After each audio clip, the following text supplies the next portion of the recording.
नमस्कार, मी तृप्ती पालकर. आपण पाहता एनडीटीव्ही मराठी. मनोज जरांगे पाटील छत्रपती संभाजीनगर मध्ये बोलतात. थेट जाऊयात. तशी तुम्हाला आमच्या घरातले माता माऊली का वाटत नाही? कारण आजचा राजा तुम्ही आहे. आजचं पालकत्व तुमच्याकडे आहे. न्याय देण्याची भूमिका तुमची आहे. जर एखाद्या मागणीसाठी तुमच्या घरातली आई बहीण रस्त्यावर आली तर तुम्हाला किती त्रास होईल? माझी माता माऊली लाखाच्या संख्येने रस्त्यावर आहे. मला किती वेदना होत असतात. फडणवीस साहेब, का पाडू नये आम्ही तुमचे सगळे सीट?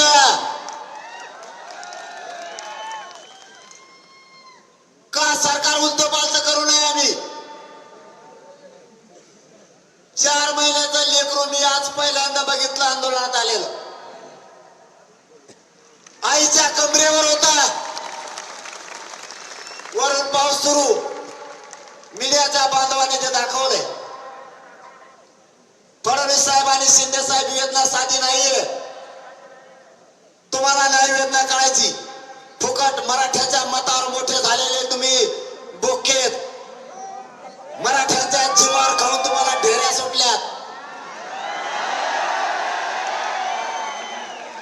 पण मराठे जर मागास लागले तर ढेरी सापडणार नाही, पाठड बी सापडायचं नाही तुमचं.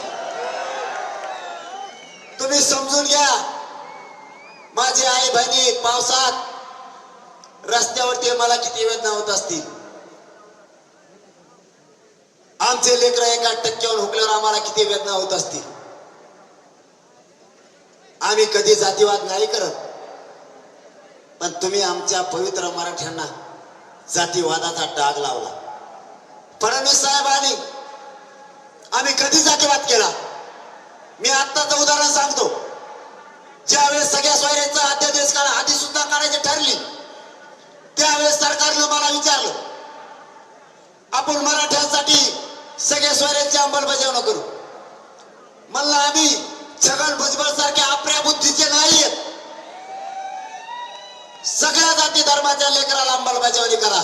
सगळ्यांच्या लेकराचं चांगलं होईल, त्याच्यात जात कशाला आणायची? सगळ्या सोयऱ्याच्या अंमलबजावणीत सगळ्या जाती धर्माचे लोक आरक्षणामध्ये जाणार. दुसरं, मोफत मुलींना शिक्षण केलं. त्यावेळेस सरकार म्हणलं मराठ्यांच्या मुलीला मोफत शिक्षण करू 100%. म्हणलं याच्यात कशाला जात आणायची? लेक बाळी सगळ्यांची. सगळ्या जाती धर्माच्या मुलीला मोफत शिक्षण करा. ही मराठ्यांची औलाद आहे आणि मराठ्यांचे संस्कार आहेत. नाही करत आम्ही जातीवाद. फक्त तुमचं दुखणं एक आहे, तुमची जात एक आली त्यावेळेस जातीवाद नाही, आणि माझी जात एक आली की तुम्ही जातीवाद म्हणतात. वा, तुम्ही हजारो वेळेस पडलात त्यावेळेस तुम्हाला काय नाही वाटलं. यावेळेस मराठ्यांनी नाही पाळलं तरी माझ्या पवित्र मराठ्यांना तुम्ही टाक लावला की तुम्ही पाळलं म्हणून. मराठ्यांना त्रास देऊ नका. मी त्रास सहन नाही करू शकत. आमची खतखत, आमच्या वेदना तुम्हाला नाही कळायच्या. ज्यावेळेस आमचा मराठ्यांचा बाप ऊस तोडायला जातो ना, लेकर घरी ठेवतो, सांभाळायला म्हातारे आई बाप आहे. पोरगा ऊस तोडायला गेलाय, पोरं शाळेत येत. एक छोट पोरग पात्राला ठेवलंय. ऊसाच्या मुळीवर स्वतःच्या काळजाला बसलंय या मराठ्यांच्या लोकांना. पूर्ण तोडायचं होईपर्यंत आई बापानं माग वळून सुद्धा नाही बघितलं. ऊसाच्या मुळीवर ठेवलेलं पोरग आहे की मेलय? ही साधी सोपी वेदना नाहीये. कारण ऊस यासाठी तोडायचा आहे की माझे लेकर शिकून मोठे झाले, ते जर अधिकारी झाले तर माझ्या वाट्याला आलेला कष्ट माझ्या लेकराच्या वाट्याला यायचं नाही. सरकारला ही वेदना माझ्या मराठ्यांची कधी कळणार आहे? माझा हमाली करणारा मराठा, त्यालाही वाटतंय माझा लेकरू अधिकारी व्हावं. एसटीवर ड्रायव्हर असणारा, टेम्पोवरती ट्रॅक्टरवरती ड्रायव्हर असणाऱ्या मराठ्यांनाही वाटतंय माझा लेकरू अधिकारी व्हावं. रिक्षा चालणाऱ्या मराठ्यांनाही वाटतं माझा लेकरू अधिकारी व्हावं. म्हणून माय बापाओ, शेतकरी मराठ्यांचंही म्हणणं आहे माझं लेकरू अधिकारी व्हावं. परंतु यांनी सगळ्या जाती धर्माचे लोक एकत्र केले आणि आपल्या विरोधात रान उठवले. मागणी काय? आपण जातीवादी नसून यांची मागणी काय? जातीवादी कोण याच्यावर सिद्ध होतंय. छगन भुजबळनं महाराष्ट्रातल्या सगळ्या पक्षातले ओबीसीचे नेते एकत्र केले आणि या भारत देशात आतापर्यंत कोणाच्या सरकारी नोंदी सापडलेल्या नाहीत. भारत देशात सरकारी नोंदी ओबीसी आरक्षणातल्या फक्त मराठ्यांच्या सापडल्यात, फक्त मराठ्यांच्या. त्या नोंदी रद्द करा म्हणतोय छगन भुजबळ आणि चारी बाजूनं मला घेरायचा आणि उघडं पाडायचा प्रयत्न केलाय. सरकारने सुद्धा मला उघडं पाडायचा प्रयत्न केलाय. कारण काय, हे पोरग इतकं निष्ठावान आहे, हे पोरग आपल्याला मॅनेज होत नाही, फुटत नाही. याला चारी बाजूने घेरा, याला एक तर बदनाम करा, नसता याचा काहीतरी घातपात करा. सरकार छगन भुजबळ तुला काय सांगू आता, तू काय घातपात करणार आहे बरबा, किंवा सरकार मला काय घातपात करीन. तू मी त्या दिवशीच बेडातून सांगितलं, फक्त रात्री झोपल्यावर येऊ नको. जो कोण मला मारणारा येणार आहे ना त्याला म्हणा फक्त मी जागा असल्यावर तो एका बुकेत जाताना पाडे का मराठीचा आवाज सांगणार. तू काय मला साधं सोपं समजतो का काय, मी फक्त वजनाने कमी, बाकी कमी नाही. आणि मला ते येणं समजत ते छगन भुजबळ मला म्हणतंय कसलं काय दिसतंय येडं, हे त्याला अभ्यास नाही. मी कसला काय दिसतो, तुला काय करायचं, मला काय लग्न करायचं तो आहे सगळं, तुला काय मुके घ्यायचं मला, तुला काय करायचं, मी कसला दिसून दिला, तुला काय घेणं. माया मायबाप मराठ्याला मी चांगला दिसतोय, मी आपले मायाला करत ना आम्ही आमचं बघू, तुला करायचं काय, तो या सगळं काय मला लग्न करायचं नाही आणि तू त्यात लायकीचा आता राहिला नाही. त्याच्यामुळे सांगतो तू माझ्या नादी लागू नको, मला नाही राहत मग ब्रेक. कारण मी हे स्वाभिमानी, मी निंदा नाहीये एक रुपयाचा कोणाचा. त्याच्यामुळे माझ्या मराठ्याला बोललेलो माझ्या जाती मग तळपायचा जागा नसता का. मी ते बेगडी भेगडी नाहीये, भंगार क्वालिटीचे अवलाद आपली नाही. आपण क्षत्रिय मराठा, तुमच्या रक्ता मासाचा ओरिजिनल जातवान अवलाद आहे मराठ्यांची. आपण बदलत फिदलत नसतो, भेद भेद नसतो. छगन भुजबळची इच्छा आहे दंगल घडावं, माझी इच्छा आहे होऊ नये द्यायची. आणि नाही झाली त्याच्या मनासारखं नाही झालं की त्याला चक्कर बसतो. त्याच्या लोकांनी सांगितलंय मला त्याला चक्कर येते, काय म्हणतात तरी त्याला तोंडाला फेस येतं, त्याला काय म्हणते, हा त्याला ते यायला लागलं आता. आणि त्याची इच्छा मी पुरीच होऊन देत नाही दंगलीची. आणि मराठ्यांना तुम्हाला सांगतो शांतीचं युद्ध कोणालाच पेरत नाही, तुम्ही फक्त शांत राहा. यांच्या छातीवर बसून तुम्हाला ओबीसीतून आरक्षण देतो, तुम्ही काळजीच करू नका. त्याची इच्छा पुरी झाली नाही दोनदा, तेवढंच सांगतो. आता त्यांनी डाव टाकला, आंदोलनाचं पुढे आंदोलन असतं का, भांडण होणार का नाही. यांना भांडण विकत घे सांगितलं कोणी. धनगर बांधवांच्या आरक्षणाचा प्रश्न मराठ्याने हातात घेतलाय, मुस्लिम आरक्षण सुद्धा मराठ्याने हातात घेतलंय. आता नवीनच काही काही समाजाचं आपण घेतलंय हातात. आता राजपूत समाजाचं, लिंगायत समाजाचं काय चुकीचं बोलतो आपण, त्यांना मिळालं पाहिजे. दलित बांधवांना न्याय मिळाला पाहिजे, काय चुकीचं सांगतोय आपण, हे त्याला खपत नाही. त्याने काय डाव टाकला, मला बदनाम कसं करायचं बघा. जे आज 3 प्रयोग सरकारनं संभाजीनगर मध्ये केले, असे 3 प्रयोग तिकडे केले, त्याच्यात यशस्वी झाले नाही. याच्यात किती होते तुम्हाला बघू द्या 2 दिवसात. 3 टाकला. पहिला, आपल्या आंदोलनाच्या पुढे आंदोलन बसल्यावर दोघांच्या गाड्यात तिथूनच येणार, गाडीला गाडी नाही घासली तरी ते शेत देणाऱ्या गाडीला दगड आणणार आणि म्हणणार मराठीने आमच्या गाड्या फोडल्या. हे छगन भुजबळला आंतरवालीच्या पुढे आंदोलन बसल्यावर घडून आणायचं होतं.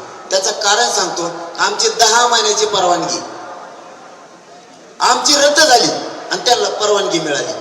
एवढ्या दाखले आहेत ना मग आम्हाला छगन भुजबळ. पण तो आता मला शब्द नाही वापरायचा, पण तो आलाय पुढचा आहे. हा वाचतात फक्त इतक्या वर्षात तुला मीच लागलो, नाही तर तो सगळ्याला धमक्या टाकून तो उसा दिलेला आहे. म्हणजे मागचा पक्ष तो धमकी टाकून मोडा, आता ह्यो बी मोडा इकडं आला, आता भाजप बी मोडीणार आहे. तुम्हाला माहिती भाजपात एक मराठ्याचा माणूस ठेवत नाही. तू देवेंद्र फडणवीसचं वाटोळं केल्याशिवाय तो बाहेर निघत नाही. इतका अपिशा पायाचं आहे ते दलिंदर सगळ्या दुनियाचं. त्यांनी डाव टाकला, मग मी तो बी बंद पाडला त्याचा ती डाव होता. त्याने दुसरा टाकला. मग जुनं गाव शोधिलं त्यांनी आणि तिथं यांची रॅली कधी गेली? पाठ 4 वाजता. हे माझ्या जुन्या गावात कवा आले? रात्री 8 वाजता. इतक्या लवकर काय आहे तुमचं?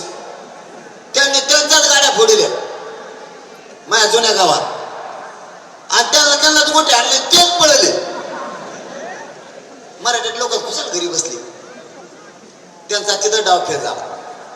कारण त्याला असं सांगायचं होतं, जरांगे पाटलाचं ते गाव आहे आणि जरांगे पाटलाच्या लोकांनी आमच्यावर हल्ला केला आणि दंगल घडली. इतका नीच विचाराचा छगन भुजबळ असला माणूस कोणत्याच आई बापाच्या पोटी येऊ नये. की असली दलिंदर जात फुकट दुसरीकडे जन्मालेली परवडते. त्याने तिसरा डाव टाकला. रॅली काढायला लावली त्यांनी. कुणी? छगन भुजबळनी.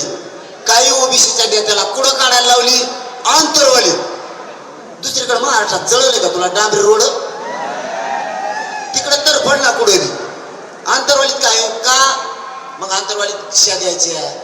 ते डीजे मराठ्याच्या घरापुढे उलट तोंड करून लावायचा. मग राग येणार ना? तुम्हाला बी येणार का नाही? आपण समजा ओबीसीचं पुढे लावल्यावर त्याला राग येईल का नाही? मग आम्हाला बी येत असेल ना. मग आंतरवालीत लावला आणि ती मिरवणूक सुरू झाली. मला कळालं की मी मराठ्याला फोन लावला. एकानेही म्हणलं त्यांना विरोध करायचा नाही. अभिव्यक्ती स्वातंत्र्य, सगळ्याला मिरवणूक काढण्याचा अधिकार आहे. कुणीही त्यांना बोलायचं नाही. मराठ्याने रिटून भाकरी खाल्ल्या झोपले घरात. ते ह्या गल्लीतून हिंड त्या गल्लीतून हिंड गेलं. तिथं डाव हुकला त्याचा डाव मी एकही यशस्वी होऊ देत नाही. आता त्यांनी इतकं जाणून बुजून मागं लागल्यामुळं मला उघडं पाडायचा सरकारनं प्रयत्न केल्यामुळे माझाच मराठा जागा झाला. आणि त्यांनी जितका मला आणि माझ्या समाजाला विरोध केला तितका मराठा ताकदीनं पेटून उठला. कारण त्यांनी इतकी वाईट कृत्य त्याच्या जीवनात केलं की ज्या नोंदी निघाल्या त्या नोंदी रद्द करा म्हणला. तेव्हापासून तो मराठ्याच्या मनातून होता. कारण त्या नोंदी सरकारी त्या रद्द देव आला तरी होत नसत्या. देव आला तरीही त्या रद्द होत नसत्या. त्या रद्द करा. शिंदे समिती रद्द करा. मागणी बी बघा कशी करतो. आणि मी मंडल कमिशन रद्द केल्यावर मग काय खासे? ढेकळं खासे का? मग ढेकळं खासे. मंडल कमिशन उडं तुम्हाला माहिती आहे. फक्त मला ओबीसीचं वाटोळं करायचं नाही तर मंडल कमिशन 15 दिवसाच्या आत बरखास्त खाल्या दिसत सगळं 27% ओबीसीचं आरक्षण रद्द होऊ शकतं. फक्त मला गोरगरिबाचं वाटोळं करायचं नाही. तो मला साधं समजू नको. छगन भुजबळ आपले कांदे खाय नीट राय. तुला सांगतो डबल जर माझ्या नादी लागला ना, काय म्हणालेत लोक माहित आहेत तुला? येवल्याचे लोक म्हणते जरांगे पाटील जरी म्हणले की याला निवडून द्या तरी आम्ही याला पाडीत असतो. गिरीश महाजन साहेबांचा मागे दणका सुरू झाला. आता 1,36,000 कुणबी मराठी आहेत त्यांच्या मतदारसंघात. 1,36,000. ते म्हणजे याला पाडीत होता आम्ही. शेवटी आम्ही कुणबी मराठी आहेत ना म्हणे. हे तुम्हाला बोलतोय मराठ्याला, आम्हाला तुमचा स्वाभिमान आहे. कुणबी मराठी म्हणते तुम्ही मराठा जाती एक याचा स्वाभिमान पाडतो. लय जणांचा कार्यक्रम लागणार आहे नसता. इथून पुढं मराठ्यांच्या विरोधात बोलायचं नाही. मराठ्याला लागतं ते द्यायचं. आपण तुम्हाला माझा शब्द आहे, आपल्या लेकराला आरक्षण ओबीसीतून दिल्याशिवाय माझा जीव जरी गेला आणि बलिदान जरी केलं तरी मी मागं हटत नाही. शब्द आहे माझा तुम्हाला. फक्त एकजूट अशीच ठेवा. ही एकजूट मराठ्यांना महाराष्ट्रातल्या आरक्षण मिळेपर्यंत एकानंही फुटू द्यायची नाही. सगळ्यांनी शांतता ठेवायची, शांतता राहू द्यायची. उद्रेक जाळपोळ कुठेही मराठ्यांनी करायचा नाही. छगन भुजबळचं स्वप्न साकार होऊ द्यायचं नाही. मग आता आपण ठरवू 20 तारखेला कोणत्या तारखेला बैठक घ्यायची. 288 पाडायचे का उभा करायचे आणि मुंबईला कवा जायचं. आता सगळ्यांना पुन्हा एकदा आपले मनापासून आपण लाखोच्या संख्येने जमलात त्याबद्दल तुमचे कधीच मराठा समाज ऋण विसरणार नाही. पण मायबापाओ तुम्हाला हात जोडून सांगतो, इथून पुढे कधीच एकजूट फुटू द्यायची नाही. हाक मारली की मिळाल त्या वादाने एकमेकाच्या मदतीला जायचं. सगळ्यांनी एकमेकाला साथ द्यायची. आणि तुमचं पुन्हा एकदा ऋण व्यक्त करतो आणि शब्द देतो की तुमच्या लेकराला महाराष्ट्रातल्या करोडोना मराठा समाजाला ओबीसीतून आरक्षण दिल्याशिवाय माझा जीव जरी गेला तरी हा मनोज जरांगे एक इंचही मागे सरकारणार नाही शब्द देतो आणि थांबतो. धन्यवाद. जय शिवराय. सगळ्यांनी आपल्या मोबाईलच्या बॅटरी लावा. 1 मिनिटासाठी जागेवर उभा राहा. हे विराट रूप महाराष्ट्राला नाही भारत देशाला कळू द्या. सगळ्यांनी मोबाईलच्या टॉर्च लावा आणि ड्रोनवाल्यांना विनंती आहे की या ड्रोनच्या साह्यानं हे विराट रूप मराठ्यांचं या सरकारला दिसून द्या. आले ठेप्याला तर आई, जर सरकार ठेप्याला नाही आलं तर हे विराट रूप मुंबईकडे आता जाणार आहे.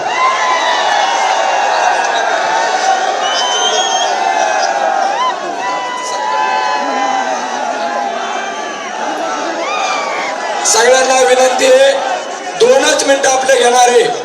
3 समाज दादांचा सत्कार करणारे, त्याच्यानंतर राष्ट्रगीत होणारे. राष्ट्रगीत होईपर्यंत नाही. कुणी जागचा राष्ट्रगीत झाल्यावर सत्कार करा. मग असं नसतं. राष्ट्रगीत घ्यायला घेत कारण लोकांना लय वेळ विटीस धरणं चांगलं नाही.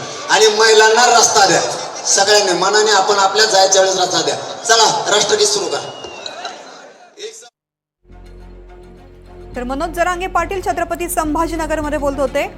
मला साधं सुद्धा समजू नका असं जरांगेंनी थेट म्हटलेलं आहे. छगन भुजबळ यांचं नाव घेऊन थेट त्यांना इशारा दिलेला आहे. मला साधं सुद्धा समजू नका असा थेट इशारा दिलेला आहे. मनोज जरांगे पाटील यांनी येवल्याच्या छगन भुजबळांना यावेळी विधानसभेच्या निवडणुकीमध्ये पाडणार असा निर्धार त्यांनी व्यक्त केलेला आहे. त्या ठिकाणचे मराठा बांधव म्हणतायत की जरांगे पाटलांनी जरी सांगितलं निवडून द्या तरी आम्ही मतदान करणार नाही, निवडून देणार नाही असं जरांगे पाटील यांनी म्हटलेलं आहे. पुन्हा एकदा उपोषणाचं हत्यार सुद्धा मनोज जरांगे पाटील यांनी उपसलेलं आहे.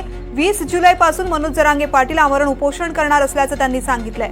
तसंच 20 जुलैला मराठा समाजाची बैठक घेणार आहेत आणि त्यामध्ये मुंबईला कधी जायचं याची तारीखही ठरवणार असल्याचं मनोज जरांगे यांनी म्हटलेलं आहे. मनोज जरांगे पाटील छत्रपती संभाजीनगरमध्ये शांतता रॅलीमध्ये संबोधित करत होते आणि त्यावेळेस त्यांनी पुन्हा एकदा उपोषणाचं हत्यार उपसलेलं आहे. पुन्हा एकदा उपोषणाला बसणार असल्याचं त्यांनी सांगितलंय. जरांगे पाटील पुन्हा एकदा अंतरवाली सराटीमध्ये उपोषणाला बसणार आहेत. यावेळी छत्रपती संभाजीनगरमध्ये बोलत असताना 20 जुलैला उपोषण करणार असल्याचं त्यांनी म्हटलेलं आहे.